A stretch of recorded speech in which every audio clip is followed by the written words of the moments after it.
Okay, கர்த்தருடைய நாமம் மகிமைப்படுவதாக. நாம லூக்கா எழுதின சுவிசேஷம் 1வது அதிகாரத்திலிருந்து படித்து கொண்டிருக்கிறோம். அதுல நம்ம போன வாரம் மரியாளுக்கு தேவதூதன் அறிவித்த அந்த அறிவிப்பை குறித்தும், மரியாள் எருசலேம் எலிசபெத்தினுடைய வீட்டுக்கு போன அந்த சம்பவத்தை குறித்தும் நாம் படித்து கொண்டிருந்தோம். இப்பொழுது மரியாளினுடைய அந்த துதி பாடலை நாம் இந்த வாரம் கவனிக்கலாம். மரியாளுடைய அந்த துதி பாடல் லூக்கா 1வது அதிகாரம் 46 56 வரைக்கும் வாசிக்கலாம். லூக்கா 1:46 56 வரைக்கும் யாராவது வாசிங்க.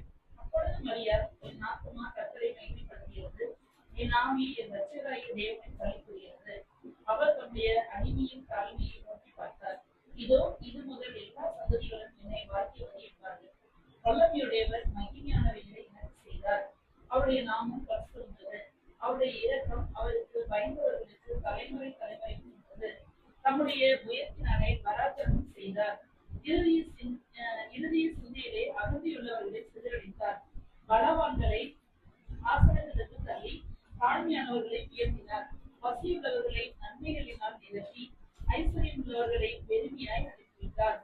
நம்முடைய பிதாக்களுக்கு அவர் சொன்னபடியே ஆபிரகாமுக்கும் அவன் சந்ததிக்கும் என்றென்றைக்கும் இரக்கம் செய்ய நினைத்து நம்முடைய தாசனாகிய இஸ்ரவேலை ஆதரித்தார் என்றார். மரியாள் இங்கே கர்த்தரை துதித்து பாடுகிற இந்த பாடலை நாம் பார்க்கிறோம். எப்போ இது நடக்குது அப்படின்னு சொன்னா, எலிசபெத்தை சந்தித்த பிறகு, எலிசபெத் மரியாளை ஆசீர்வதித்த பிறகு, அதற்கு பிறகு மரியாள் அவர் துதித்து பாடுகிற இந்த பாடலை நாம பார்க்கிறோம். ரொம்ப முக்கியமாக வேதாமத்துல கவனிக்க வேண்டிய ஒரு துதி பாடலாக இருக்கு. இதே போல பழைய ஏற்பாட்டில் நீங்க பாத்தீங்கன்னா இன்னொருத்தங்க இதே மாதிரி ஒரு துதி பாடல் பாடினாங்க. யாராவது இதே மாதிரி கிட்டத்தட்ட இதே மாதிரி அன்னாள், மிரியாம், பழைய ஏற்பாடு அன்னாள் மிரியாம் அன்னாள் மிரியாம் அன்னாள் மிரியாம் அன்னாள் அன்னாள் அன்னாளுடைய பாடல் ரிசம்பிளிங் இது இது இது இந்த இப்போ மரியாள் துதித்து பாடினா இந்த பாடலோட அப்படியே ரிசம்பிள் ஆகும். நம்ம அந்த பாடலுக்கு அப்புறமா போலாம். இப்போ இந்த பாடல்ல குறிப்பா மரியாள் பாடுகிற இந்த பாடல் எல்லாம் நீங்க பாத்தீங்க அப்படின்னு சொன்னா கர்த்தர் செய்தார் என்கிற நிலைமையில அவள் பாடுகிறதே பார்ப்போம். நினைத்தருளினார், செய்தார், கர்த்தர் இந்த மாதிரி எவ்ரி திங் பாஸ்ட் டென்ஸ்ல அதாவது கர்த்தர் செஞ்சு முடிச்ச மாதிரியே அன்னாள் பாடுகிறதை மரியாம் பாடுகிறதை நாம் இந்த இடத்துல என்ன செய்யறோம் பார்க்கிறோம். இந்த பாடல் ஏன் ரொம்ப முக்கியமானதாக இருக்கிறது? நம்முடைய லூக்கா எழுதின சுவிசேஷத்துல இல்ல அவர் கர்த்தராகிய இயேசு கிறிஸ்துவின் வாழ்க்கை வரலாறை படிக்கும் பொழுது இந்த பாடல் ஏன் முக்கியமான ஒரு அம்சம் பெறுகிறது என்றால், இதிலே மரியாள் சொல்லுகிற விஷயங்கள், இதுல மரியாள் குறிப்பா என்னென்ன விஷயங்களை ஹைலைட் பண்றாங்க அப்படின்னு பார்த்தா, முதல்ல தேவன் யார் என்பதை என்ன செய்யறாங்க ஹைலைட் பண்றாங்க. தேவன் யார், அவர் எப்படிப்பட்டவர், அவர் எப்படிப்பட்ட குணாதிசயம் உடையவர், தேவனுடைய குணாதிசயம் எப்படிப்பட்டது என்பதை குறித்து நம்ம ஒரு பகுதியை பார்க்கிறோம். அந்த தேவன் என்ன செய்தார் என்பதை கீழே இருக்கக்கூடிய பகுதியில பார்க்கணும். கடைசியா அவங்க சொல்றது எப்படி தம்முடைய இந்த தேவன் நம்முடைய பிதாக்களுக்கு சொன்ன விஷயங்களை என்ன செய்யறாரு, நிறைவேற்றி இருக்கிறார். சோ தேவன் யார், அவர் எப்படிப்பட்டவர், அவர் என்ன செய்தார், அது மட்டும் இல்லாம அந்த தேவன் எப்படி நிறைவேற்றி முடிக்கிறார் அந்த விஷயம், பிதாக்களுக்கு சொல்லப்பட்ட விஷயத்தை நிறைவேற்றி முடிக்கிறார். தன்னுடைய வாழ்க்கையில தன்னுடைய வாழ்க்கையில நடக்கிற இந்த சம்பவத்தை மரியாள் துதித்து பாடும் பொழுது அவள் இஸ்ரவேல் வரலாற்றினுடைய அந்த உடன்படிக்கை கதையோடு இந்த சம்பவத்தை அவள் இணைத்து என்ன செய்கிறாள் சொல்றதை நம்ம பார்க்கிறோம். அப்போ ஆதியாகமம் 12வது அதிகாரத்துல ஆபிரகாமுக்கு தேவன் என்ன செய்யறார், ஒரு உடன்படிக்கையை ஏற்படுத்துகிறார். ஆபிரகாமுக்கு தேவன் ஏற்படுத்தின உடன்படிக்கை,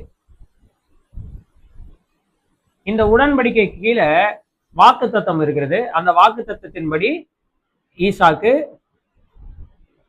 யாக்கோபு, இந்த யாக்கோபுக்கு பிள்ளைகள் பிறந்தார்கள். இந்த யாக்கோபிலிருந்து பிறக்கிற பிள்ளைகளை அவர் ஒரு தேசமாக என்ன செய்கிறார், மாற்றுறார். இஸ்ரவேல் என்னும் தேசமாக அவர் மாற்றுகிறார். இந்த இஸ்ரவேல் தேவனுக்கு விரோதமாக செயல்படுகிறவர்களாக, தேவனுக்கு கீழ்ப்படியாதவர்களாக அவர்கள் முழுவதுமாக என்ன செய்யப்படுகிறார்கள்னா உலகமெங்கும் சிதறடிக்கப்படுகிறார்கள். உலகமெங்கும் என்ன செய்யறாங்க? சிதறடிக்கப்படுகிறாங்க.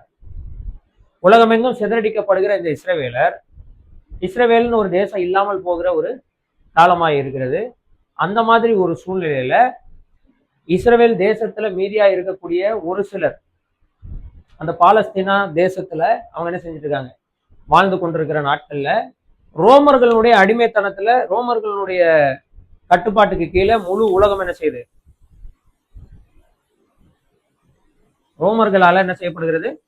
ஆட்சி செய்யப்படுகிறது. முழு உலகமும் ரோமரால ஆட்சி செய்யப்பட்டு கொண்டிருக்கிற இந்த சூழ்நிலையில இங்கே ஒரு தனியா ஒரு கன்னி பெண்ணை ஒரு தேவதூதன் சந்தித்து அவளுக்கு ஒரு வாக்குத்தத்தத்தை சொல்லுகிறார். இது எப்படி ஆகுன்றதை அவள் கேட்கிறா. அதுக்கப்புறம் அது எப்படி நிறைவேறுகிறது என்பதை அவள் வாழ்க்கையில போய் எலிசபெத்துடைய வாழ்க்கையில பார்க்கும்போது அதை பார்க்கிறாள். பார்த்த இந்த மரியாள் கர்த்தருக்கு ஸ்தோத்திரம் செலுத்தும் போது கர்த்தர் என்னை நினைத்தருளினார், கர்த்தர் என் வாழ்க்கையை காப்பாத்திட்டார், கர்த்தர் எனக்கு போதுமானவராய் இருக்கிறார். நம்ம நார்மலா சோத்திரம் செலுத்துவோம் இல்லையா? சபையில சோத்திரம் செலுத்துற மாதிரி அவங்க சோத்திரம் செலுத்தல. இந்த இடத்துல அவங்க ஸ்தோத்திரம் செலுத்துறதுல ரொம்ப முக்கியமான சில விஷயங்களை அவங்க கோடிட்டு காட்டுகிறத பாக்குறோம். இந்த ஸ்தோத்திரத்துல இந்த ஒட்டுமொத்த வரலாற்று என்ன செய்யறாங்க? இப்போ இந்த மீதி ரோமர்கள் அடிமைத்தனத்தில் வாழ்ந்து கொண்டிருக்கிற இந்த இஸ்ரவேல ஜனங்களுக்கு கர்த்தர் அவருடைய வாக்கு தத்தத்தை மறக்கல. கர்த்தர் அவருடைய ஆபிரகாமுக்கு செய்த உடன்படிக்கை என்ன செய்யல? மறக்கல. அது நிறைவேறும், அது நிறைவேறும் காத்து கொண்டிருந்த யூதர்களுக்கு நம்பிக்கையாக தேவன் ஒரு விஷயத்தை செஞ்சாரு. என்னுடைய வாழ்க்கையில் செய்த இந்த விஷயம் ஒட்டுமொத்த இஸ்ரவேல் தேசத்துக்கும் என்னவா இருக்கிறது? ஒரு வாக்குத்தத்த நிறைவேறுதலாக இருக்கிறது என்பதை சுட்டி காட்டக்கூடியவங்களா என்ன செய்யறாங்க? இந்த இடத்துல காணப்படுறாங்க. அப்போ மரியாளினுடைய இந்த துதி அல்லது இந்த துதிப்பாடல் ஏன் முக்கியமான அம்சம் பெறுகிறதுன்னு சொன்னா, அது ஆபிரகாம் இடத்துல தேவன் செய்த உடன்படிக்கையினுடைய நிறைவேறுதலாக என்ன செய்கிறது? காணப்படுகிறது. சோ ஆபிரகாம் இடத்துல தேவன் செய்த உடன்படிக்கை நிறைவேறுதலாக காணப்படுகிறதுன்றதை எப்படி நமக்கு பார்க்கலாம்னா, அந்த துதிப்பாடலுடைய கடைசி 2 வசனங்களை வாசிங்க. நம்முடைய பிதாக்களுக்கு அவர் சொன்னபடியே ஆபிரகாமுக்கும் அவன் சந்ததிக்கும் என்றென்றைக்கும் இரக்கம் செய்ய நினைத்து நம்முடைய தாசனாகிய இஸ்ரவேலை ஆதரித்தார் என்றார். தாசனாகிய இஸ்ரவேலை அவர் என்ன செய்தார்? ஆதரித்தார், அவர் உதவி செய்தார். He has helped his servant Israel. நம்முடைய தாசனாகிய இஸ்ரவேலை அவர் என்ன செய்கிறார்? அவருக்கு இஸ்ரவேலுக்கு உதவி செய்தார் என்று சொல்லுகிறதை நம்ம பார்க்கிறோம். அப்போ கர்த்தராகிய இயேசு கிறிஸ்து மரியாளினுடைய வயிற்றுல உருவாகிற அந்த விஷயம் எதற்கான நிறைவேறுதலாக இருக்குன்னா, ஆபிரகாம் இடத்துல தேவன் செய்த உடன்படிக்கையினுடைய நிறைவேறுதலாக இருக்கு. ஆபிரகாம் இடத்துல தேவன் என்ன செய்ய உடன்படிக்கை ஏற்படுத்தினார்? நான் உன்னை பெரிய ஜாதியா என்ன செய்வேன்? மாற்றுவேன். நான் உன்னை பெரிய தேசமாய் மாற்றுவேன். உன்னுடைய சந்ததியார் பூமி என்ன செய்வார்கள்? சுதந்திரித்துக் கொள்வார்கள். உன்னுடைய சந்ததியின் மூலம் பூமியில இருக்கிற எல்லா வம்சங்களும் என்ன செய்யும்? ஆசீர்வதிக்கப்படும் என்று ஆபிரகாம் இடத்துல தேவன் செய்த உடன்படிக்கை இங்க என்ன செய்கிறது?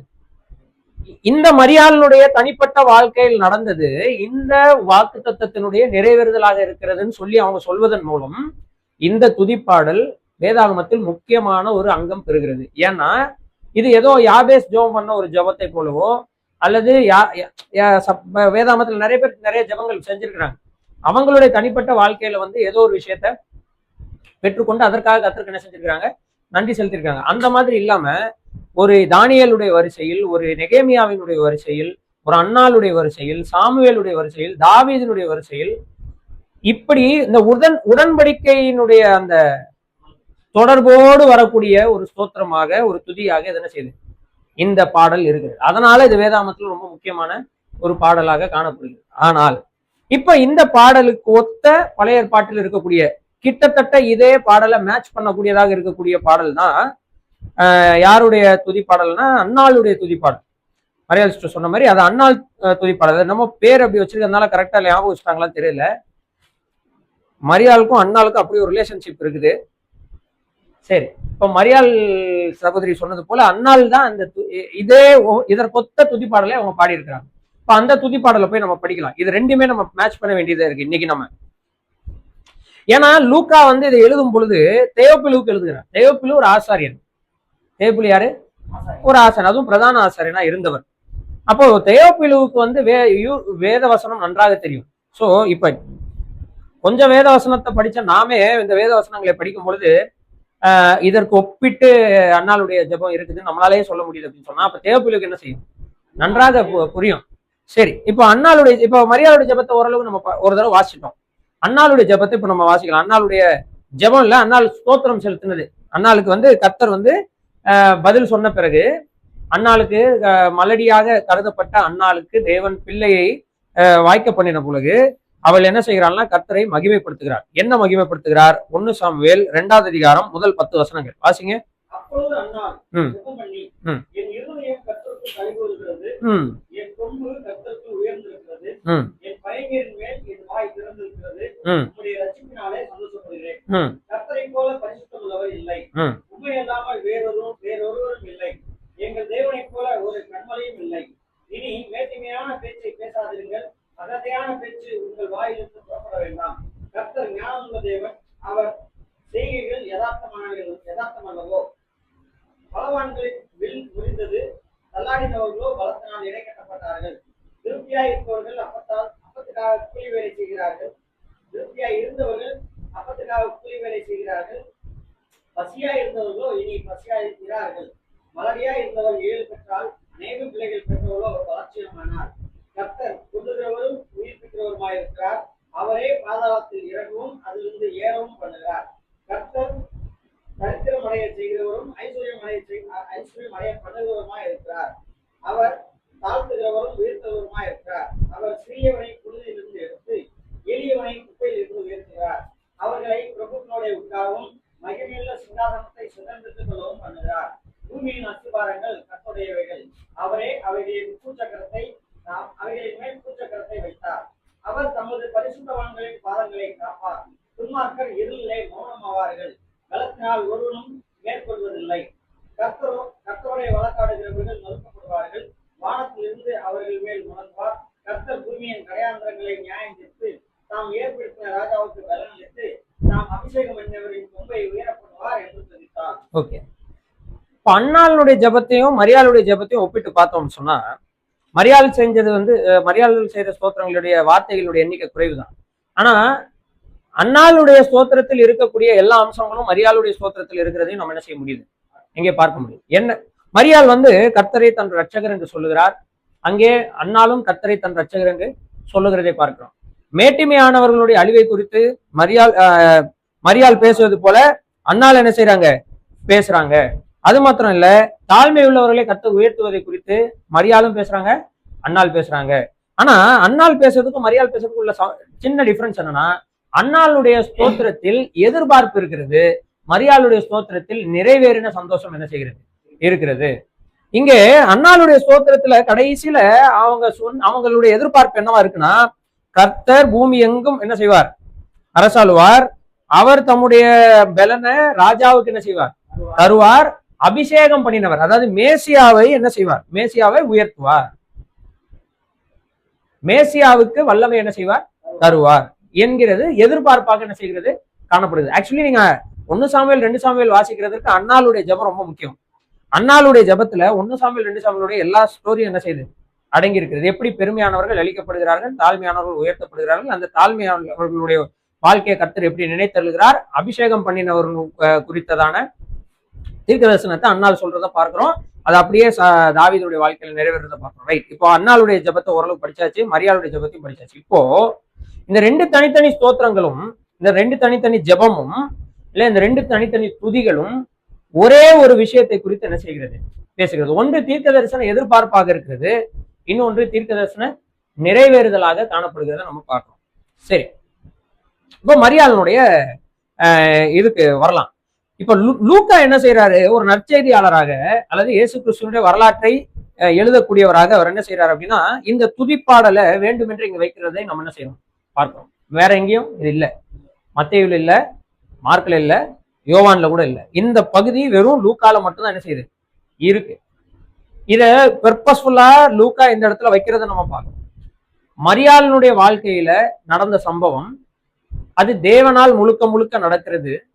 தேவன் அவளை சந்திக்கிறார், தேவன் மரியாளை கடாட்சிக்கிறார், தேவன் மரியாளுக்கு செய்ய வேண்டியது எல்லாத்தையும் என்ன செய்கிறார். போன வாரம் பார்த்தோம் அவங்க எப்படி அவமானத்தை நினைக்கல, எப்படி விசுவாசத்தை கீழ்ப்படிஞ்சாங்க, அதெல்லாம் பார்க்கிறோம்.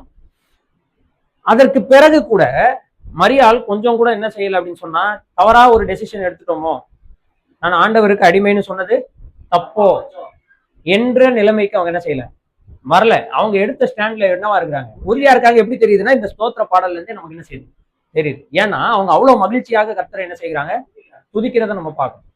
அப்போ மரியாள் இந்த இடத்துல வந்து மரியாளுடைய தாழ்மையை முதல்ல நம்ம பார்க்கணும். போன வாரமே அதை நம்ம பார்த்தோம், பட் இருந்தாலும் பார்க்கலாம். மரியாளுடைய தாழ்மை என்ன, மரியாளுடைய தாழ்மைன்னா 46, 47 வாசிங்க. அப்பொழுது மரியாள், என் ஆத்துமா கர்த்தரை மகிமைப்படுத்துகிறது, என் ஆவி என் இரட்சகராகிய தேவனுக்கு களிகூறுகிறது. அவர் தம்முடைய அடிமையின் தாழ்மையை நோக்கி பார்த்தார்.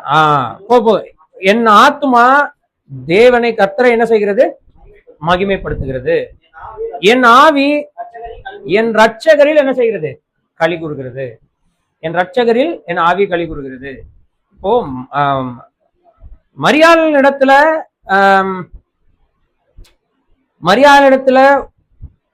கற்பம் தரிக்கப்பட்டு மரியாளிடத்திலிருந்து முன்னிடத்திலிருந்து பிறக்கிறவர் யாரா இருப்பார்னு சொல்லி அவர் சொல்றாரு இல்லையா, உன்னதமானவருடைய குமாரன் என்று எண்ணப்படுவா என்று சொன்ன பிறகு தன்னுடைய நான் தான் மேசியாவுக்கே யாரு தாய், நான் தேவனுடைய குமாரனுக்கே என்னவா இருக்கிறேன், தாயா இருக்கிறேன்ற ஒரு எண்ணத்துக்குள்ள அவங்க வரல. அதுக்கு பதில அவங்க தன்னை தாழ்த்துகிறத இந்த இடத்துல நம்ம பார்க்கணும்.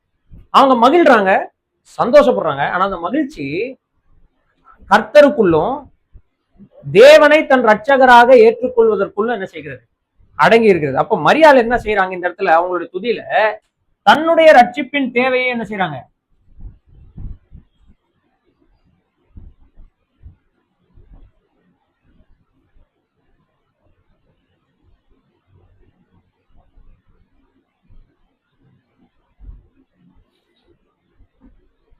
தன்னுடைய ரட்சிப்பின் தேவையை என்ன செய்யறாங்க, உணர்றாங்க. இது ரொம்ப முக்கியமான வசனம். ஏன்னா மரியாளை வந்து எல்லாரும் பரிசுத்த கன்னி என்று என்ன செய்கிறார்கள் சொல்லுகிறார்கள். பரிசுத்த கன்னின்னு அவங்க என்ன சொல்ல வராங்கன்னா, மரியாள் பாவம் அறியாதவள், ஏன்னா அவ தேவகுமாரனை என்ன செய்தாள், பெற்றெடுத்தாள் என்று சொல்லுகிறாங்க. அப்படி இல்லை, தானும் ரட்சிக்கப்பட வேண்டியவள் என்பதை அவங்க என்ன செய்யறாங்க, உணர்றாங்க. அவங்க சொல்றாங்க, என் ஆத்மா என் இரட்சகராகிய தேவனில் களி கூறுகிறது. அப்போ இவங்களுக்கும் ரட்சிப்பு என்ன செய்யுது, தேவையா இருக்கிறதுன்றத உணரக்கூடியவர்களாக மரியாள் இங்கே இருக்கிறதே பார்க்கிறோம். அப்போ கத்தோலிக்கர் சொல்லுவதை போல மரியாள் வந்து என்ன இல்லை, அதாவது நம்மை போல மரியாள் பரிசுத்தவான்னா, ஆமா பரிசுத்தவான், ஏன்னா கர்த்தரை ரட்சகராக கண்டு கொண்டாங்க. ஆனா அவங்க பாவம் இல்லாதவர்களா அப்படின்னா அப்படி இல்லை. ஏன்னா அவங்களே தன் வாயால கர்த்தரை தன் ரட்சகர் என்று என்ன செய்யறாங்க, அறிக்கை எடுக்கிறாங்க. கர்த்தரை தன் ரட்சகராக அழைக்கிற எல்லாரும் ரட்சிப்பை ஒண்ணு அனுபவிச்சவங்க, இல்லைன்னா ரட்சிப்பினுடைய தேவையை உணர்ந்தவங்க. இல்லாம அவங்க தங்களுடைய ரட்சிப்பை குறித்த கவலை அவங்களுக்கு இருக்க வேண்டிய அவசியம் இல்லையே. அப்போ மரியாள் முதல்ல தன்னை தாழ்த்தும் போது தான் ரட்சிக்கப்பட வேண்டிய அவசியத்தை என்ன செய்யறாங்க, அவங்க உணர்ந்து பாடுகிறதை நாம் பார்க்கிறோம். ஆனா கர்த்தர் இப்பொழுது அந்த ஜெபத்தை கேட்டார், தன்னை ரட்சித்தார் என்கிற நிலைமையில தான் அதை பாடுறாங்க.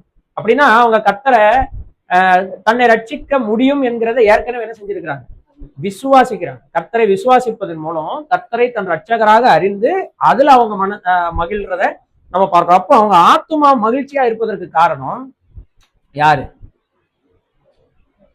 ரட்சகராகிய தேவன். அப்போ ஆத்துமா மகிழ்ச்சி. இப்ப இந்த பாடல்ல அடுத்து ரொம்ப முக்கியமான கோட்பாடு ஆத்தும மகிழ்ச்சி. அதுக்கு யார் காரணம், ஆத்தும மகிழ்ச்சி எப்படி கிடைக்கும் அப்படின்னா ரட்சகர் மூலமாக, ரட்சகராகிய தேவன் மூலமாக கிடைக்கும். இதுவும் 1:46, 47. இப்ப ஆத்தும மகிழ்ச்சி வேணும் அப்படின்னா, ஆத்மாவில் மகிழ்ச்சி அடைய வேண்டும்னா யார் நமக்கு ரட்சகரா இருக்கணும், இல்லது நம்முடைய ரட்சகர் நம்முடைய தேவனா இருக்கணும், இல்ல நம்முடைய தேவன் நமக்கு என்னவா இருக்கணும், ரட்சகரா இருக்கணும். ரட்சகர் இல்லாத தேவர்கள் ஆத்தும மகிழ்வை தர முடியாது.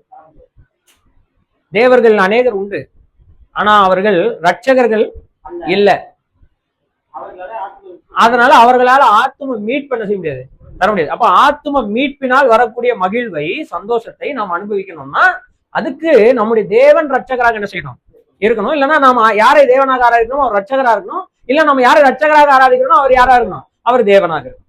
ஆக மொத்தம் தேவன் ரட்சகராக இருக்கணும், ரட்சகர் தேவனாக இருக்கணும். இந்த 2 விஷயங்களையும் செய்யக்கூடிய ஒருவர் தான் என் ஆத்மாவில மகிழ்ச்சி எனக்கு என்ன செய்ய முடியும், தர முடியும். இதை தான் அவங்க பாடுறாங்க. என் ஆத்மா என் ரட்சகராகிய தேவனில் என்ன செய்யுது, நாவி என் ரட்சகராகிய தேவனில் களி கூறுகிறது. ஓகே, இதற்கு பிறகு அவங்களுடைய நிலையை பற்றி சொல்றாங்க. சரி, அவர்களுடைய சிறுமையை குறித்து, அவருடைய எளிமையை குறித்து, அவங்களுடைய தாழ்ந்த நிலைமையை குறித்து அவங்க என்ன செய்யறாங்க, பாடுறத பாக்குறோம். இதே விஷயத்தை தான் யார் பாடுறா, அங்க அண்ணாள் பாடுறாங்க.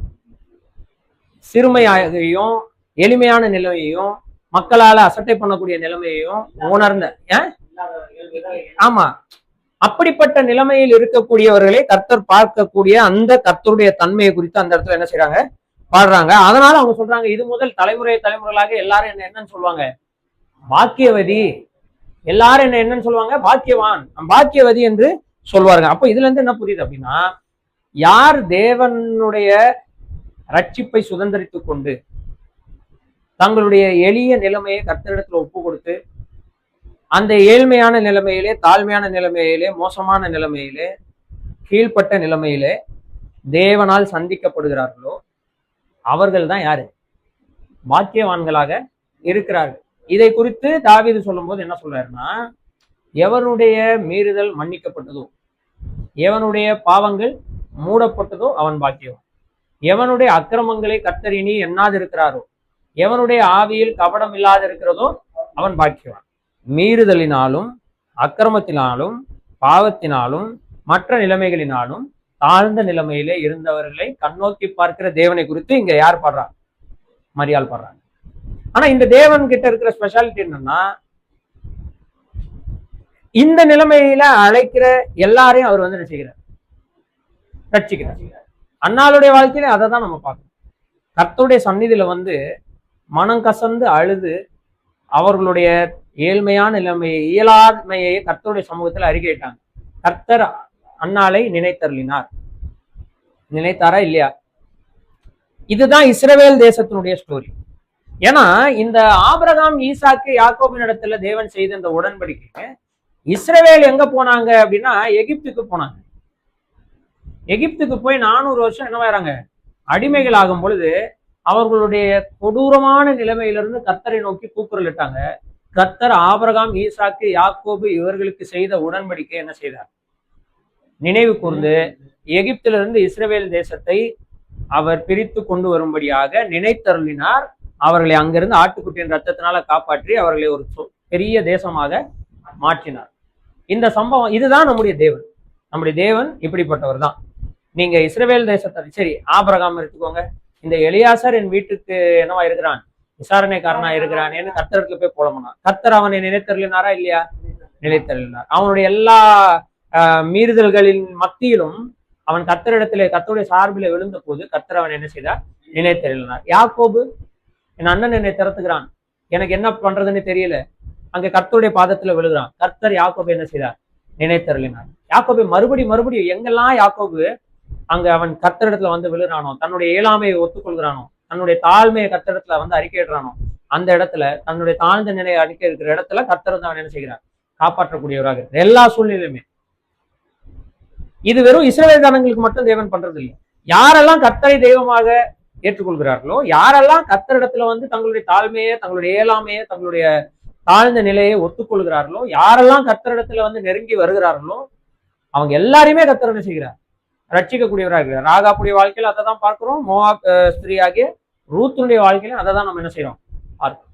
மறுபடியும் கர்த்தர் இதே செய்யக்கூடியவராக இருக்கிறார். கர்த்தர் ஒருபோதும் மாறாதவர். பழைய ஏற்பாட்டில் இருக்கிற அதே கர்த்தர் தான் புதிய ஏற்பாட்டில் அப்படியே தான் இருக்கிறார், ஒருபோதும் மாறாதவர். மரியாளுடைய வாழ்க்கையில நடந்ததுதான் நம்முடைய வாழ்க்கையில் நடந்தது. நம்முடைய தாழ்வில் நம்மை நினைத்தவரை துதியுங்கள், அவர் கிருபை என்றும் உள்ளது. நம்முடைய தாழ்விலை நம்ம எப்படி கண்ணோக்கினார், மிக தெளிவாக எபேசியர்ல பார்க்க, அக்கிரமங்களிலும் பாவங்களிலும் மரித்தவர்களாக இருந்தவங்களை அவர் உயிர்ப்பித்தார். அப்போ நம்முடைய லோலி எஸ்டேட், நம்முடைய ஹியூமிலியேட்டட் ஏரியா, நம்ம கீழே தாழ்ந்த நிலைமையில, அவரை விட்டு தூரம் போன நிலைமையில நாம் நம்முடைய வாழ்க்கையை பார்த்து கொண்டு போய் நம்மை நாமே மாய்த்து கொள்ளுகிற ஒரு வாழ்க்கைக்குள்ள போய் கொண்டு இருக்கிற அந்த சூழ்நிலையிலிருந்து கர்த்தரை நினைத்து பார்க்கும்போது, கர்த்தர் நம்மை நினைத்து பார்த்து நமக்காக இறங்கி நம்மை அந்த இடத்துல இருந்து காப்பாற்றுகிற தேவனாக இருக்கிறார்ன்றது மறுபடியும் வேதாகமத்தில் நாம் பார்க்கிற உண்மையாக காணப்படுகிறது. அதைத்தான் இங்கேயும் இந்த பாடல்லையும் நம்ம பார்க்கிறோம். ஏன்னா இந்த பாடல்ல மரியாள் பாடுகிற இந்த பாடல் வந்து நம்முடைய வாழ்க்கை அப்படியே அங்க இருக்குது. மரியாள் பாடுகிற இந்த பாடல்ல நம்முடைய வாழ்க்கை இருக்குது. ஏன்னா இன்றைக்கு கர்த்தரை நம்ம என்ன செய்யறோம்? என் ஆவி கர்த்தர் இரட்சகராகிய தேவனில் களி கூறுகிறது, என் ஆத்துமா கர்த்தரை மகிமைப்படுத்துகிறது. ஏன்? எப்படி?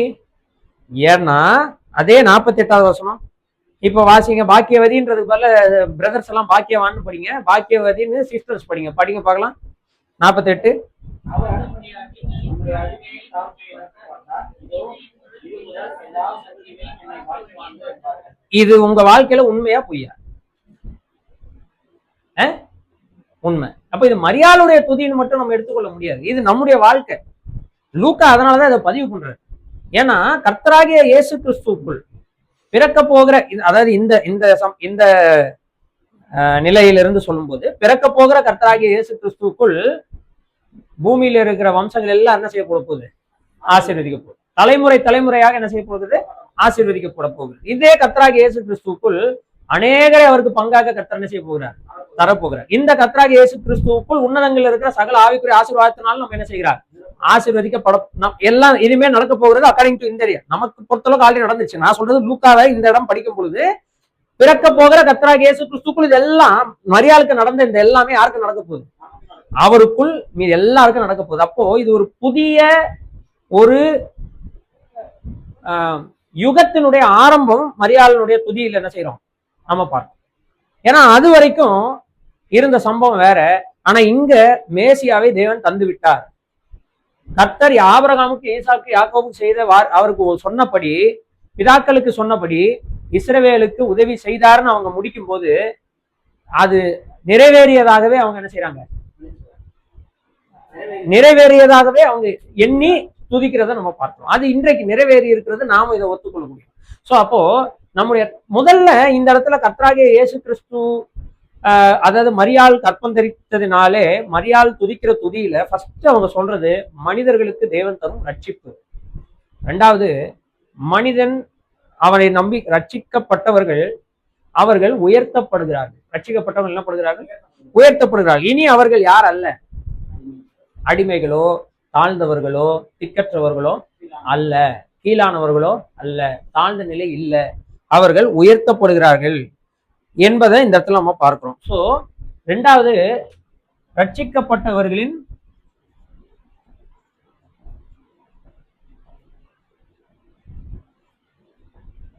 உயர்வு, தேவன் அவர்களை உயர்த்தது 1:48 இதை நம்ம என்ன செய்யறோம்? கவனிக்கக்கூடியவங்களா இருக்கிறோம். அப்போ சிறுமைப்பட்ட நிலைமையிலிருந்து துதிக்கக்கூடியவர்களாக தேவன் நம்ம என்ன செய்கிறார்? மாற்றுகிறார். ஐயோ அம்மானு கதறுகிற நிலையிலிருந்து என் வாழ்க்கையில் அழிவு வருகிறது என்று நினைத்து மரண பயத்தில் வாழ்கிற அந்த நிலையிலிருந்து கர்த்தர் வெற்றி துணியை கொடுக்கக்கூடிய நிலைமைக்கு நம்ம என்ன செய்கிறார்? உயர்த்துகிறார். இந்த கோட்பாடை இதை கர்த்தர் செய்கிறார், கர்த்தரால் இதை செய்ய முடியும் என்பதற்கு மரியாள் சாட்சி. மரியாளுடைய வயிற்றிலிருந்து பிறந்த நம்முடைய இரட்சகராகிய இயேசு கிறிஸ்துக்குள் அதெல்லாம் நிறைவேறினதுனால இன்றைக்கு நாமும் இதற்கு என்னவா இருக்கிறோம்? சாட்சிகளாக இருக்கிறோம். இப்போ 49:50 வாசிக்கலாம். வல்லமையுடையவர் மகிமையான வேலையை எனக்கு செய்தார். அவருடைய நாமம் பரிசுத்தமுள்ளது. அவருடைய இரக்கம் அவருக்கு பயந்தவர்களுக்கு தலைமுறைக்கும் உள்ளது. இந்த 49:50 கர்த்தரை பத்தி 2 குறிப்புகளை அவங்க சொல்றாங்க. ஒண்ணு என்ன சொல்றாங்கன்னா பரிசுத்தம், இன்னொன்னு இரக்கம். இதை செய்கிறவர் யாருன்னா வல்லமை உள்ளவர்.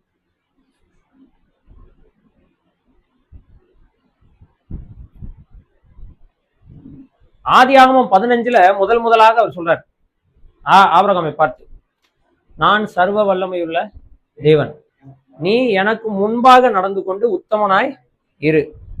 அதுக்கடுத்து மோசேயின் இடத்துல சொல்லுகிறார், சேனைகளின் கர்த்தர் சர்வ வல்லமை உள்ளவர்னு சொல்றார். அதுக்கப்புறம் தொடர்ச்சியாக இந்த கர்த்தர் சங்கீதங்கள்ல சர்வ வல்லமையுள்ள தேவன் என்று என்ன செய்யப்படுகிறார்?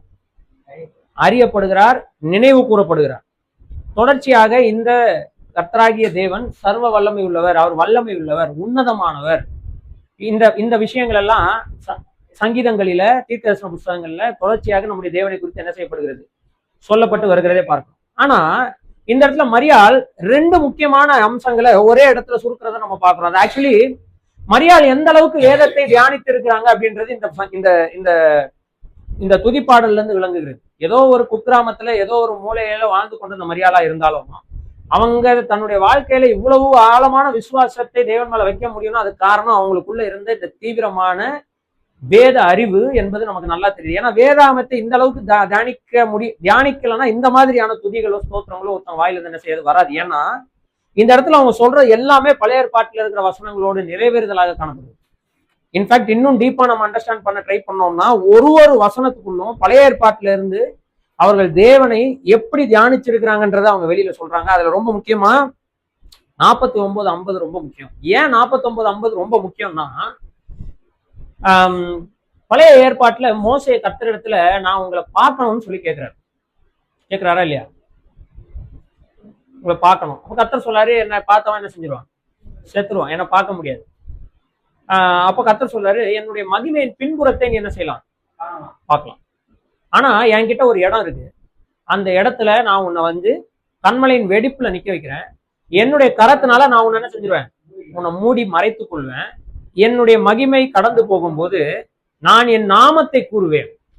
என் நாமம் கர்த்தர். கர்த்தர் இரக்கமும் மன உருக்கமும் நீடிய சாந்தமும் மிகுந்த கிருபையும் சத்தியமும் உள்ள தேவன். அவர் குற்றவாளியை குற்றமற்றவராய் விடாமல் பிதாக்களுடைய அக்கிரமத்தை பிள்ளைகள 3வது 4வது தலைமுறை மட்டும் விசாரிக்கிறவரும் தம்மிடத்தில் தமக்கு பயந்து தம்மிடத்தில் அன்பு கூறுகிறவர்களுக்கு 1000 தலைமுறை மட்டும் இரக்கம் செய்கிறவராகவும் இருக்கிறேன், நான் கர்த்தர் அப்படின்னு சொல்லிட்டு தன்னுடைய நாமத்தை அப்படியே சொல்லி கொண்டு அவர் போகிறத மோசே பார்க்கிறான். தேவனுடைய மகிமையின் பின்புறத்தை பார்க்கிறான்னு சொல்லிட்டு அதை வந்து மோசே வந்து என்ன செய்யறாருன்னா அதை கவிதை வடிவில் எழுதி வைக்கிறார். அதாவது அதை எப்படி விளக்குறதுன்னு தெரியல, அவரால் முடிந்த விளக்கத்தை அவர் அந்த இடத்துல என்ன செய்திருக்கிறார், கொடுத்திருக்கிறார். மரியாள் இதை இங்க சொல்றாங்க. எப்படி சொல்றாங்க பாருங்க, 49:50 வாசிங்க. இந்த சல்வ வல்லமை உள்ள தேவனாகிய கர்த்தர் மகிமையானவைகளை எனக்கு செய்தார். மோசேக்கு செய்தார், யாருக்கு செய்தார், எனக்கு செய்தார். அடுத்து சொல்றாங்க அவருடைய நாமம் பரிசுத்தம் உள்ளது அப்படின்றத சொல்றாங்க. அந்த அவருடைய நாமம் யாஹ்வே அல்லது யெகோவா அல்லது கர்த்தர் என்று நாம் சொல்லுகிற அந்த நாமம் அது பரிசுத்தம் உள்ள நாமம். ஏன்னா அவருடைய நாமத்தின் மகிமையை கர்த்தர் சொல்லும்போது இரக்கமும் மன உருக்கமும் நீடிய சாந்தமும் மிகுந்த கிருபையும் சத்தியம் உள்ள தேவன், குற்றவாளிகளை குற்றமற்றவர்களாய் விடமாட்டேன், 3வது தலைமுறை மட்டும் 3ஆம் 4ஆம் தலைமுறை மட்டும் விசாரிப்பேன்னு சொல்லிட்டு அதுக்கப்புறம் அவருடைய இரக்கத்தை குறித்து என்ன செய்கிறார், சொல்லுகிறார். இவ்வளவும் அவருடைய நாமத்திற்குரிய குணாதிசயமாக என்ன செய்கிறது, காணப்படுகிறது. இப்போ மரியாள் இதை சொல்றாங்க. மரியாளை தேவன் சந்தித்ததை குறித்து மரியாள் எக்ஸ்பிரஸ் பண்ணும்போது மோசே தேவனை சந்தித்த அல்லது தேவன் மோசையை சந்தித்த அந்த அனுபவத்தில் இருக்கிற வார்த்தைகளை தன்னுடைய ஸ்துதியில அவங்க வைக்கிறத நீங்க பார்க்கணும். மகிமையானவைகளை கர்த்தர் எனக்கு செய்தார் அப்படின்னு சொல்றாங்களா? அப்போ தேவனுடைய மகிமையை என் வாழ்க்கையில் என்னால் என்ன செய்ய முடிஞ்சிருக்கு, பார்க்க முடிஞ்சிருக்கு. இந்த தேவனுடைய மகிமையை சந்திக்கும் அனுபவம் அப்படின்றது ரொம்ப முக்கியமானது. வேதாகமத்தில் நம்ம படிக்கிறோம். குறிப்பா மோசே, சாமுவேல், தாவீது, சாலமோன், அதுக்கு பிறகு ரொம்ப நாள் கழிச்சு எலியா, எலிசா, அப்படியே நீங்க வந்தீங்கன்னா ஏசாயா சொல்றார், உசியா ராஜா மரணம் அடைந்த இத்தனாவது வருஷத்தில் தேவன் உயரமும் உன்னதமான சிங்காசனத்தில் வீட்டிருக்கிறதை கண்டேன்னு சொல்லிட்டு அவருடைய மகிமையை பார்த்த அந்த அனுபவத்தை சொல்லுகிறார். அந்த மகிமையை பார்த்த அனுபவத்தை மோசேவா இருக்கட்டும், யோசுவாவா இருக்கட்டும், இல்ல வேற எந்த தேவனுடைய தாசர்களா இருக்கட்டும், நான் கர்த்தருடைய மகிமையை பார்த்துட்டேன், எவ்வளவு பெரிய அனுபவம் தெரியுமான்னு சொல்லி என்ன செய்யல, இன்றைக்கு இருக்கிற பாஸ்டர்மார்கள் சொல்வது போல சொல்லல. ஏன்னா கர்த்தருடைய மகிமையை பார்த்தவன் ஐயோ நான் பிழைச்சதே பெரிய விஷயம்னு சொல்லி அவன் தன்னை தாழ்த்தக்கூடிய அனுபவத்தை தான் நம்ம வேதாகமத்துல பார்க்கணும்.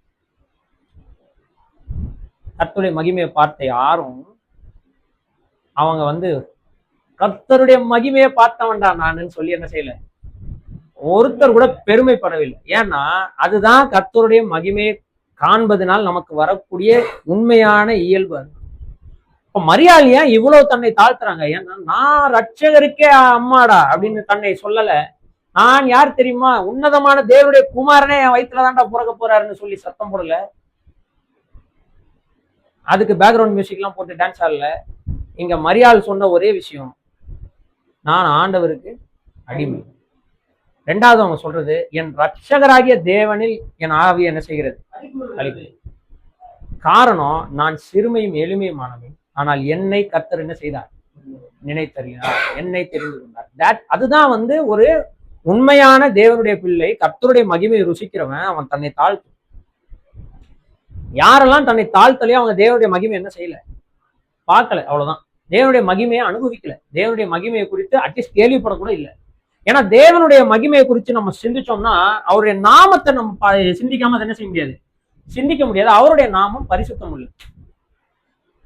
அந்த பரிசுத்தம் எப்படிப்பட்டதா இருக்குதுன்னா பட்சித்து எரியக்கூடியதாக இருக்குது. அந்த பரிசுத்தத்துக்கு நெருக்கமாக கூட யாரும் என்ன செய்ய முடியாது, போக முடியாது.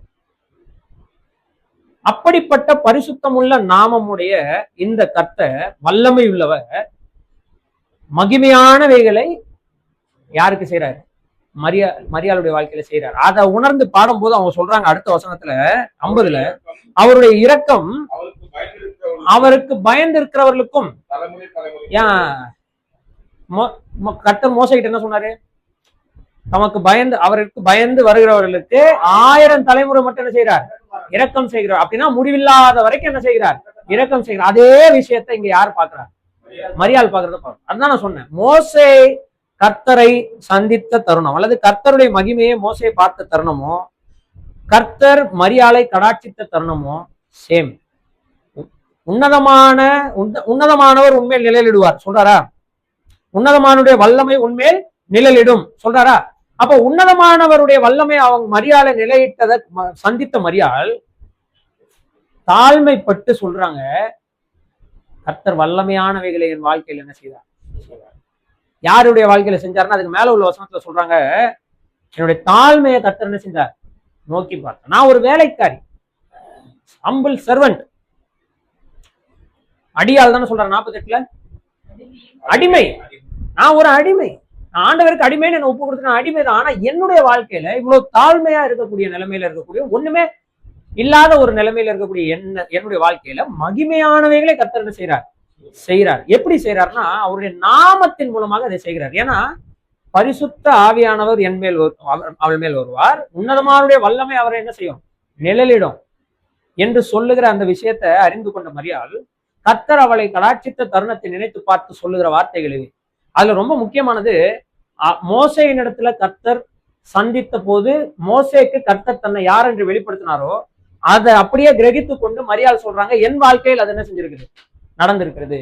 தலைமுறை தலைமுறையாக அவருக்கு பயந்தவர்கள் மேல் அவருடைய இரக்கம் என்ன செய்யும், இருக்கிறது. இதைத்தான் மோசே கிட்ட கர்த்தர் சொன்னார். இங்க இஸ்ரவேலரும் சரி விசுவாசிகளாக நாமும் சரி இதை புரிந்துக்கிறது இல்லை. நம்ம என்ன புரிஞ்சுக்கிறது இல்லை அப்படின்னா, கர்த்தர் பரிசுத்தம் உள்ள அதே நேரத்தில் இரக்கம் உள்ளவராகவும் இருக்கிறார். இன்னும் சரியா சொல்ல போனோம்னா கர்த்தருடைய இரக்கம் அவருடைய பரிசுத்த தன்மைகளில் ஒன்று. அவருடைய பரிசுத்தத்தினால் என்னென்ன தன்மைகள் கர்த்தருக்குள்ள இருக்குதோ அந்த தன்மைகளில் எதுவும் ஒன்று, இரக்கமும் ஒன்று. ஏன்னா பரிசுத்தத்தையும் இரக்கத்தையும் நம்ம பிரிச்சு பார்க்க முடியாது. கர்த்தர் பரிசுத்தம் உள்ளவராய் இருக்கிறார், வித்தியாசமானவராய் இருக்கிறார், தனித்தன்மை உள்ளவராய் இருக்கிறார், மற்ற தேவர்களிலிருந்து பிரித்தெடுக்கப்பட்டவராக என்ன செய்கிறார், இருக்கிறார். அதுதான் அவருடைய பரிசுத்தம். அந்த பரிசுத்தத்துக்கு ஈக்குவலா யாராலையும் என்ன செய்ய முடியாது, நெருங்க முடியாது. அவர் தனித்தன்மை வாய்ந்தவர். ஏன் அவர் தனித்தன்மை வாய்ந்தவர்னா அவருடைய குணாதிசயங்கள் அப்படிப்பட்டதாக இருக்கிறது. அதுல ரொம்ப முக்கியமான ஒன்று இரக்கம். ஏன்னா அவருக்கு பயந்து வரக்கூடிய யாரா இருந்தாலும் சரி, அவங்க பாஸ்ட் டென்ஸை பத்தி கர்த்தருக்கு என்ன இல்லை, கவலை இல்லை. அவங்களுடைய பிரசன்ட் டென்ஸை பத்தியும் கர்த்தர் கவலை இல்லை. அவங்க மேல கர்த்தர் என்ன செய்யறார், இரக்கம் உள்ளவராய் இருக்கிறார். தலைமுறை தலைமுறையாக இரக்கம் உள்ளவராய் இருப்பார். அன்லஸ் அண்ட் அன்டில் அவங்க ஒன்னே ஒண்ணுதான், கர்த்தருக்கு பயந்தவர்கள் அவங்க, அவ்வளவுதான் விஷயம். ஒரே ஒரு இடத்துல கர்த்தருக்கு பயப்படாமல் மோசே செய்த ஒரு சம்பவத்தின் நிமித்தம் ஒண்ணும் பண்ண முடியல மோசையால. அதுக்கப்புறம் அது மோசே வந்து அதை ஒத்துக்கொண்டார், அந்த தண்டனை ஏற்றுக்கொண்டார், அவர் தேவனுடைய பிள்ளையா இருக்கிறதுனால. ஆனா நான் என்ன சொல்ல வரேன்னா, இந்த இரக்கம் என்பதை நம்ம பரிசுத்த தன்மையிலிருந்து தனியா பிரிச்சு என்ன செய்ய முடியாது, பார்க்க முடியாது. அவருடைய பரிசுத்த தன்மையில தான் இரக்கம் இருக்குது.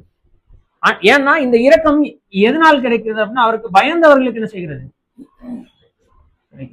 இதைத்தான் யாத்ராமத்துல கர்த்தர் சொல்றாரு, இதைத்தான் யாத்ராமத்துல கர்த்தர் சொல்றாரு, இதைத்தான் மரியாள் கர்த்தரிடத்துல இருந்து கற்றுக்கொள்கிறார். அந்த அனுபவத்தின் மூலம் கர்த்தர் தன்னை கடாட்சித்த அந்த அனுபவத்தின் மூலம் மரியாள் கற்றுக்கொண்ட பாடத்துல ரொம்ப முக்கியமான பாடம், அவள் ரட்சிப்பின் தேவையை உணர்கிறாள், அதனால் தேவனை ரட்சகர் என்று அறிக்கை செய்கிறார். 2, அவள் ரட்சிக்கப்பட்டதினால் தேவன் அவளை உயர்த்தி இருக்கிறார் என்பதை அறிக்கை செய்து கர்த்தருக்கு நன்றி செலுத்துகிறார். 3, தேவனுடைய மகிமையை சந்தித்த மரியாள் அவருடைய மகிமையை குறித்தும், அவள் தேவனுடைய வல்லமையை குறித்தும், தேவனுடைய பரிசுத்தத்தை குறித்தும், தேவனுடைய இரக்கத்தை குறித்து என்ன செய்கிறார், பாடுகிறதை நம்ம பார்க்கணும். இதேதான் யாரு பாடுறான்னா, அப்படியே அன்னாள் பாடுறாங்க. நீங்க அப்புறமா வீட்டுல போயிட்டு அன்னாளுடைய ஜெபத்தை துதியை என்ன செய்யுங்க, இதோட கம்பேர் பண்ணி பாருங்க. அப்போ ஒரு பக்கம் சிறுமையும் எளிமையுமா இருக்குது. இப்படி இருக்கிறவங்கள கர்த்தர் உயர்த்தி என்ன செய்கிறார் பண்றார். இப்படி உயர்த்துவதில் என்ன வெளிப்படுது அப்படின்னா, கர்த்தருடைய பரிசுத்த தன்மையும், கர்த்தருடைய வல்லமையும், கர்த்தருடைய இரக்கமும் என்ன செய்யுது, வெளிப்படுது. ஏன்னா இப்படி உயர்த்துகிறதற்கு மரியாள் ஒன்றும் விசேஷமான ஒரு பெண் அல்ல, அல்லது நாம் இன்றைக்கு உயர்த்தப்பட்டதற்கு நாம ஏதோ விசேஷமானவர்கள், நம்ம செவ்வாய் கிரகத்தில் பிறந்தவர்கள் அப்படின்னு எந்த ஒரு கேட்டகரி நமக்கு இல்லை. இதே பாவ உலகில் எல்லா அப்பா அம்மாவுக்கும் பிறக்கிற மாதிரி தான் நாமளும் என்ன செஞ்சிருக்கோம், பிறந்திருக்கோம். பாவிகளாக தான் நாமளும் இருக்கும். நமக்கும் மரியாளுக்கும் மோசேக்கும் எந்த டிஃப்ரென்ஸும் இல்லை. ஆனா இப்படிப்பட்ட பாவிகளாய் இருக்கக்கூடிய நாம் கர்த்தருக்கு பயப்படும் போது, அவரை மதிக்கும் போது, அவரிடத்தில் வரும் பொழுது, நம்முடைய தாழ்மையும் இயலாமையும் கர்த்தரிடத்தில் ஒற்றுக்கொள்ளும் போது, கர்த்தர் நம்மை உயர்த்தி நம்மை துதிக்கக்கூடியவர்களாக கர்த்தர் நம்ம என்ன செய்கிறார், மாற்றுகிறார். இது மரியாளுடைய வாழ்க்கையில் எப்படி உண்மையோ அதே போல் நம்முடைய வாழ்க்கையில் என்னவா இருக்கிறது, உண்மையா இருக்கிறது. ஏன்னா இது எல்லாத்துக்கும் காரணம் கர்த்தர் ஆபிரகாம் இடத்துல செய்த உடன்படிக்கை தான். என்னது, உன் சந்ததிக்குள் பூமியில இருக்கிற எல்லா வம்சங்களையும் நான் என்ன செய்வேன், ஆசீர்வதிப்பேன். அதற்குள்ளதான் இது எல்லாமே அடங்குறது. ஏன்னா அதனாலதான் இவங்க ஜெபித்து முடிக்கும் போது அப்படி முடிக்கிறாங்க. மரியாள் ஜெபித்து முடிக்கும் போது அப்படி முடிக்கிறத நம்ம பார்க்கணும். சரிங்களா? அப்ப தனிப்பட்ட எக்ஸ்பீரியன்ஸ், தனிப்பட்ட நிலைமையில கர்த்தரை சந்திக்கிற அந்த அனுபவம் அவங்களுக்குள் பெருமையை கொடுக்கல, என்னதான் கொடுக்குது, தாழ்மையை. இன்னைக்கு ஒருவேளை நான் encounter, powerful encounter, prophetic encounter எல்லாம் சொல்லி டைட்டில் போட்டு வரக்கூடிய பாஸ்டர்கள், அல்லது யூடியூப்ல நீங்க பார்க்கிற பிரசங்கியார்கள், தேவன் அப்படியே வல்லமையை நான் சந்திச்சேன், தேவனுடைய வல்லமை அப்படி இருந்துச்சு இப்படி இருந்துச்சு என்று சொல்லக்கூடிய பாஸ்டர்களுடைய இதை பார்த்து நம்ம ஏமாந்து போயிடக்கூடாது. கர்த்தருடைய வல்லமையை சந்தித்தவர்கள் அவங்க தனிப்பட்ட நிலைமையில் தாழ்மையா, அது யாரு விதிவிலக்கே கிடையாது. பிசாசுகளே கர்த்தரை பார்க்கும்போது என்ன செய்யும், நடுங்குகிறது பார்க்கும். சரிங்களா? அப்ப கர்த்தரை யார் சந்தித்தாலும் அவங்க தாழ்மைப்படுகிறவங்களா இருக்கும். ப்ராஃபட்டிக் என்கவுண்டர் பிரதர் அப்படின்னு சொல்லிட்டு தலைக்கு பின்னாடி வந்து கோல்டு எல்லாம் வச்சுட்டு வராங்க அப்படின்னா அவங்க வேற யாரையோ பார்த்துருக்காங்க, கர்த்தரை என்ன செய்யல, பார்க்கல. சிம்பிள். இது நான் அவங்கள தாக்கி பேசுறதுக்காக சொல்லல, வித்தியாசத்தை புரிஞ்சுக்கணுன்றதுக்காக சொல்றேன். நம்முடைய வாழ்க்கையிலையும் கர்த்தரை சந்தித்ததுனால நமக்கு பெருமை, கர்த்தரை சந்திச்சவங்களும் பெருமை வராது. கர்த்தரை சந்திச்சிருந்தாங்கன்னா அவங்க வாழ்க்கையில என்ன வராது, பெருமை வரவே, ஒரு அவுன்ஸ் கூட வராது. அது மரியாளுக்கு கிடைத்த பாக்கியம்ன்றது பயங்கர பெருசு. ஆனா மரியாதை வந்து அதை பெருமையாக அதை பார்க்காம அதை வசனத்தை வச்சு டீல் பண்ணி, அவங்க துதியில அவங்க எவ்வளவு வேத வசனத்தை தியானிச்சிருந்தா இவ்வளவு ஆழமான ஒரு துதிய கர்த்தருக்கு என்ன செய்வாங்க, செலுத்தக்கூடியவங்களா இருப்பாங்கன்றதை நம்ம பார்க்கணும். சோ இதற்குள்ள என்னென்ன விஷயங்களா சொல்றாங்க, தனிப்பட்ட நிலைமையில அவங்களுடைய தாழ்மையை வைக்கிறாங்க, தேவனுடைய சுபாவங்களை வந்து என்ன செய்யறாங்க, வெளிப்படுத்தக்கூடியவர்களா இருக்கிறாங்க. 3வது தான் ரொம்ப முக்கியமான விஷயம். 51 இருந்து 51, 52 வாசிங்க. தம்முடைய புகழ்ச்சினாலே பராக்கிரமம் செய்தார். இருதய சிந்தையில் அகந்தை உள்ளவர்களை சிதறடித்தார். பலவான்களை ஆசனங்களிலிருந்து தள்ளி தாழ்மையானவர்களை உயர்த்தினார். அன்னாள் ஜெபத்தை எடுப்போம். 1 சாமுவேல் 1ஆவது அதிகாரம்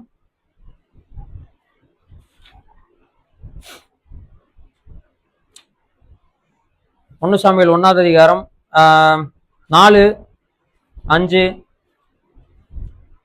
6, 7 வாசிங்க. 2ஆவது அதிகாரம் 4ல இருந்து. தள்ளாடினவர்களோ பலத்தால் இடைக்கட்டப்பட்டார்கள். திருப்தியா இருந்தவர்கள் அப்பத்துக்காக கூலி வேலை செய்தார்கள். பசியா இருந்தவர்களோ இனி பசியாய் இரார்கள். அழகியா இருந்தவள் 7 பெற்றாள். அநேக பிள்ளைகளை பெற்றவளோ பலட்சியமானாள். 7. கர்த்தர் தரித்திரம் அடைய செய்கிறவரும் ஐஸ்வர்யம் அடைய பண்ணுகிறவருமாய் இருக்கிறார். அவர் தாழ்த்துகிறவரும் உயர்த்துகிறவருமாய் இருக்கிறார். போதும். இப்ப இதுல இருந்து என்ன பாக்குறோம்? மரியாளுடைய துதியிலையும் அன்னாளுடைய துதியிலையும் அவங்க 2 பேரும் உணர்ந்து கொண்ட இன்னொரு முக்கியமான விஷயம் என்னன்னா, கர்த்தருக்கு நேரே பெருமையாக நிற்கிறவர்கள் எல்லாரும், அவங்க யாரா இருந்தாலும் சரி.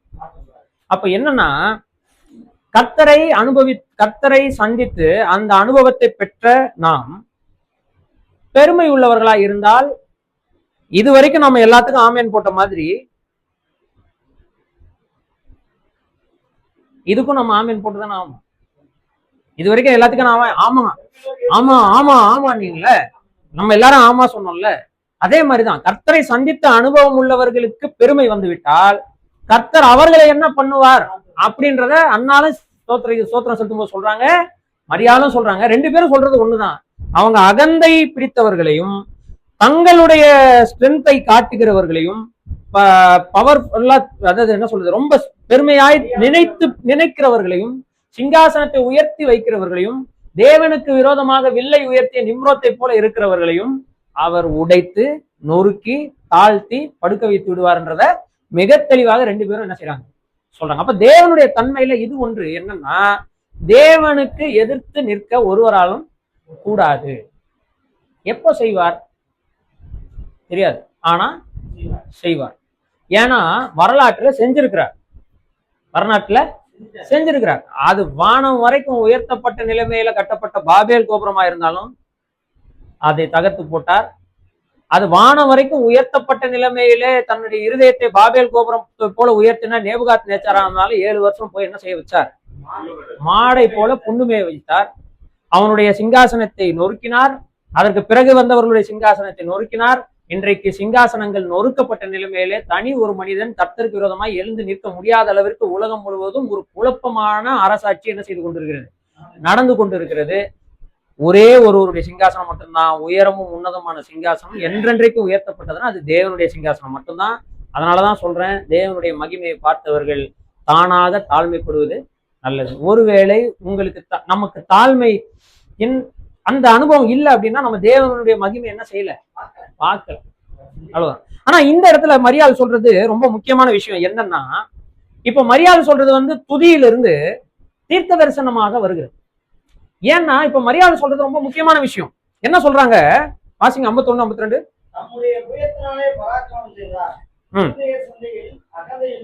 இருதய சிந்தையில் யாருக்கெல்லாம் அகந்தை இருக்கிறதோ அவங்க என்ன செய்யறார்? சிதறடிக்கிறார். நெக்ஸ்ட்,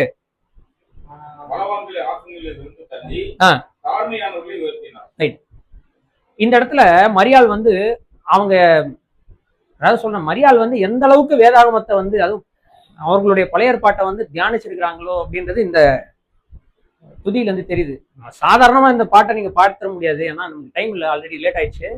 இருந்தாலும் இதோட நம்ம நிறுத்த முயற்சி செய்வோம். அடுத்த வாரம் வந்து மீதி இருக்கிறது கவனிக்கலாம். எல்லாரும் கொஞ்சம் சரியான நேரத்துக்கு வந்துட்டீங்கன்னா கரெக்டா இருக்கும். சரி, இப்ப நம்ம என்ன பாக்குறோம்னா, ஒட்டுமொத்த, அதாவது மரியாளுடைய, இதான் மரியாளுடைய டைம் வச்சுக்கோங்களேன். இதுக்கு முன்னாடி இருக்கிற ஒட்டுமொத்த இஸ்ரவேல் ஜனத்தினுடைய வரலாறு சுருக்கமா சொல்லிட்டாங்களா? இப்போதைக்கு மரியாளுடைய நேரத்துல உலகம் முழுவதும் சிதறடிக்கப்பட்டவங்களா யாரு இருக்கா? இஸ்ரவேலர் இருக்கிறாங்க. ஏன் அப்படி சிதறடிக்கப்பட்டிருக்கிறாங்க? ராஜாக்கள் 4ஆம் புத்தகத்தை வாசிச்சா தெரியும். அதுக்கப்புறம் செருபாபேல் தலைமையில வந்தவங்க, எஸ்ரா தலைமையில வந்தவங்க, நெகேமியா தலைமையில வந்தவங்க எவ்வளவு கேவலமா கர்த்தரை பின்பற்றி இருந்தாங்கன்றத மீதி உள்ள தீர்க்கதரிசன புத்தகங்களை வாசிச்சு தியானிச்சதை தெரிஞ்சு கர்த்தர் சிதறடிக்க பண்ணிக்கிட்டார். உலகம் முழுவதும் என்ன செய்யறாங்க? சரி, ஏன்னா இஸ்ரவேல் ஜனம் கர்த்தரால் மீட்கப்பட்டு கொண்டு வந்தா இஸ்ரவேல் ஜனம் கர்த்தருக்கு விரோதமாக தங்களை என்ன செய்தார்கள்? உயர்த்துகிறார்கள். கர்த்தருடைய வழிகளுக்கு விரோதமாக தங்களை நிறுத்தினாங்க. இருதயத்துல அகந்தை கொண்டவர்களாக வாழ்ந்தார்கள். கர்த்தர் எவ்வளவோ தீர்க்கதரிசிகளை அனுப்பியும் இயேசு கிறிஸ்து சொல்றாரு, அவர்கள் அனுப்பப்பட்ட தீர்க்கதரிசிகள் எல்லாரையும் கொலை செய்தார்.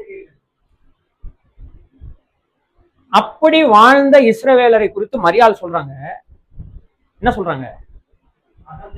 அகந்தை உள்ளவர்களை என்ன செய்யறாரு? சிதறடி இருக்கிறார். 51 2வது பகுதி.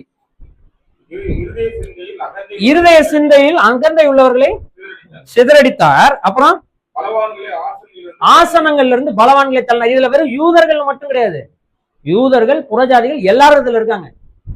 இதுவரைக்கும் இஸ்ரவேல் தேசத்தோடு இந்த மற்ற ஜாதியாருடைய அந்த ரிலேஷன்ஷிப் இருக்குல்ல, எக்ஸ்டர்னல் அஃபேர்ஸ், வெளியுறவுத்துறை, வெளியுறவு இஸ்ரவேல் தேசத்துக்கும் மற்ற ஜாதியாருக்கும் மற்ற தேசத்தாருக்கும் உள்ள உறவு இப்படிதான் இருந்திருக்கு மரியாளுடைய காலம் வரைக்கும். ஒருத்தனை தாழ்த்துறதுக்கு கர்த்தர் ஒருத்தனை உயர்த்துவாரு, அவன் சிந்த மேட்டிமையாகும். அவனை தாழ்த்துறதுக்கு கர்த்தர் இன்னொருத்தனை உயர்த்துவாரு, அவன் சிந்த மேட்டிமையாகும். அவனை தாழ்த்துறதுக்கு கர்த்தர் இன்னொருத்தர் உயர்த்துவாரு. இது எல்லாத்தையும் அடிமைத்தனத்துல இருந்து பாத்துக்கிட்டே இருப்பாங்க யாரு? இஸ்ரவேலர். அப்போ இவங்க தாழ்மைப்படுவாங்க, கர்த்தர் இவங்களை உயர்த்தி பூரிம் பண்டிகையை கொண்டாட வைப்பாரு. அதுக்கப்புறமும் திரும்ப இவங்க கர்த்தர், அதாவது என்னன்னா இஸ்ரவேல் தேசத்தாருக்கு கண்ணு முன்னாடியே வந்து விஷுவலா பாடத்தை காமிச்சுக்கிட்டே இருக்காரு. அசீரியர்கள் உயர்ந்து வந்து இஸ்ரவேலரை பிடிச்சாங்க. அசீரியர் கர்த்தருக்கு விரோதமா செயல்பட்ட உடனே நேபுகாத் நேச்சர் வந்து அசீரியரை பிடிச்சான். பாபிலோனியர் வந்து பிடிச்சாங்க. அத அவங்க பாபிலோனியார் கர்த்தருக்கு அகேன்ஸ்டா செயல்பட்ட உடனே மேதிய பெர்சியர் வந்து அவங்களை என்ன செய்யறாங்க? பிடிக்கிறாங்க. மேதிய பெர்சியர் கர்த்தருக்கு அகேன்ஸ்டா செயல்பட்ட உடனே கிரேக்கர்கள் வந்து பிடிக்கிறாங்க. கிரேக்கர்கள் கர்த்தருக்கு அகேன்ஸ்டா செயல்பட்ட உடனே ரோமர்கள் வராங்க. ரோமர்களுடைய காலத்துல தான் மரியாதை இருக்கிறாங்க. இது எல்லாத்துக்கும் நடுவுல இஸ்ரேல் ஜனங்க அடிமைத்தனத்துல இருக்காங்க. ஆனா இவங்க கர்த்தருக்கு அகேன்ஸ்டா தான் தங்கள் இருதயத்தை என்ன செய்றாங்க? உயர்த்தி வைத்துக் கொண்டே இருக்காங்க. இதைத்தான் நம்ம ஒட்டுமொத்த தீர்க்கதரிசன புத்தகங்களையும் பார்க்கணும். அது அப்படியே 2 வசனத்துல சிம்பிளா அவங்க என்ன செய்யறாங்க? சொல்றாங்க. ஆனா கதை அங்கோட நிக்கல. ஏன்னா தேவன் எப்படிப்பட்டவரா இருக்கிறார்னா, இந்த எல்லா சூழ்நிலைகளையும் தேவன் செயல்படக்கூடியவராக இருக்கிறார். எப்படி செயல்பட்டாராம்? 53 இருந்து 55 வரை வாசிச்சு முடிச்சுருவோம். பசி உள்ளவர்களை நன்மைகளினால் நிரப்பி ஐஸ்வர்யம் உள்ளவர்களை வெறுமையாய் அனுப்பிவிட்டார். இதுதான் ரொம்ப இம்பார்ட்டன்ட். தம்முடைய பிதாக்களுக்கு அவர் சொன்னபடியே ஆபிரகாமுக்கும் அவருடைய சந்ததிக்கும் என்றென்றைக்கும் எதை செய்ய நினைத்து, ஏன் ஆபிரகாமுக்கும் அவன் சந்ததிக்கு ஏன் இவர் இரக்கம் செய்யறாரு? அது மட்டும் இல்ல, தமக்கு பயந்தவர்களுக்கு 1000 தலைமுறை வரைக்கும் இரக்கம் செய்யறவர். இவர் பயந்தாரு, அவ்வளவுதான். கர்த்தராகிய இயேசு கிறிஸ்து சிலுவைக்கு போனதுனாலதான் நாம ரட்சிக்கப்பட்டிருக்கோம். அவர் கர்த்தருக்கு பயப்படுற பயத்தினால தேவனுக்கு கீழ்ப்படிந்து கற்றுக்கொண்டு அவர் சிலுவையில நமக்காக கர்த்தருக்கு பயப்படுற பயத்தை என்ன செஞ்சாரு? ஃபுல்ஃபில் பண்ணதுனால அவருக்குள்ள நமக்கு இந்த இரக்கம் கிடைச்சிருக்கு. இது நம்முடைய செய்களினால அல்ல, ஆபிரகாமிடத்தில் தேவன் செய்த உடன்படிக்கையினாலதான் இஸ்ரேல் ஜனங்களுக்கு இன்னைக்கு வரைக்கும் என்ன இருக்கு? இரக்கம் கிடைச்சிட்டு இருக்கு. இவங்களுடைய செய்களினால. இது கர்த்தர் தெளிவா சொல்லிடுறாரு, அவங்க கிட்டே சொல்றாரு. உபாகமத்துல சொல்றாரு, என்ன சொல்றாரு? உபாகமத்துல கர்த்தர் சொல்றாரு, நீங்க எண்ணிக்கையில் ரொம்ப ஜாஸ்தியா இருக்கிறீங்கன்றதுனாலோ, நீங்க ரொம்ப விசேஷமானவங்களோ நல்லவங்களோன்றதுனால நான் உங்களை என்ன செய்யல. ஆமா, நான் ஆபிரகாமுக்கு செய்த உடன்படிக்கைக்காக தான் உங்களை என்ன செய்யறேன். ஆமா, அப்படிதான் சொல்றாரு. அதனாலதான் உங்க மேல கிருபையா இருக்கிறேன். அப்போ இந்த ஒட்டுமொத்த இந்த துதிப்பாடலுடைய மொத்த கருத்து என்னன்னா, ஆபிரகாமுக்கு தேவன் கொடுத்த உடன்படிக்கையினுடைய நிறைவேற்றம் மரியாளுடைய வாழ்க்கையில் என்ன செய்கிறது? நடக்கிறது. அதை அறிந்து கொண்ட மரியாள் தன்னை தேவனுக்கு முன்பாக உயர்த்தவில்லை. இஸ்ரவேல் செய்த தவறை மரியாள் செய்யவில்லை. அவள் ஆண்டவருக்கு அடிமை என்று தாழ்த்தினது முதல் இப்போ இந்த பாடல் பாடும் வரை, ஏன் அதுக்கப்புறம் கூட மரியாள் எங்கேயும் தன்னை உயர்த்தியதாக நீங்க என்ன செய்ய முடியாது, வேதாகமத்தில் பார்க்க முடியாது, வரலாற்றில் கூட இல்லை. அப்படி ஒரு ஒட்டுமொத்த கிறிஸ்தவர்களுக்கும், அதாவது இயேசு கிறிஸ்துவ விசுவாசிக்கிறவர்கள் எப்படி வாழ வேண்டும் என்பதற்கான ஒரு இலக்கணமாக வாழ்ந்து முடிஞ்சவங்க தான் யாரு? மரியாள். அந்த வகையில மரியாளை நம்ம உயர்வா வச்சு பார்க்கணும்னா நிச்சயமா உயர்வா வச்சு பார்க்கணும். அதற்காக கத்தோலிக்கர்களை போல மரியாளை தேவனுக்கு ஈக்குவலா வச்சு என்ன செஞ்சிட முடியாது, பாத்திர முடியாது. ஏன்னா அவங்களே தன்னை அப்படி வச்சு பார்க்கல. அவங்களே தன்னை அப்படி வச்சு பார்க்க. அப்ப இந்த துதியில நம்முடைய வாழ்க்கை முழுவதும் என்ன செய்யுது? அடங்கி இருக்கு. ரைட். இப்போ இந்த துதிக்குள்ள லூக்கா எழுதின சுவிசேஷமே அடங்கியிருக்கு. சரிங்களா? அதை வந்து ஆமா, அதுதான் நம்ம அடுத்த வாரம் என்ன செய்யும். ஆமா, லூக்கா எழுதின சுவிசேஷத்துல அவர் என்ன சொல்ல வராரோ அது எல்லாம் எதுல அடங்கியிருக்கு? இந்த துதியில அடங்கியிருக்கு. இதை நாம் அடுத்த வாரம் என்ன செய்வோம். கர்த்தருக்கு சித்தமானால் தியானிப்போம். ஜெபித்து முடிக்கலாம்.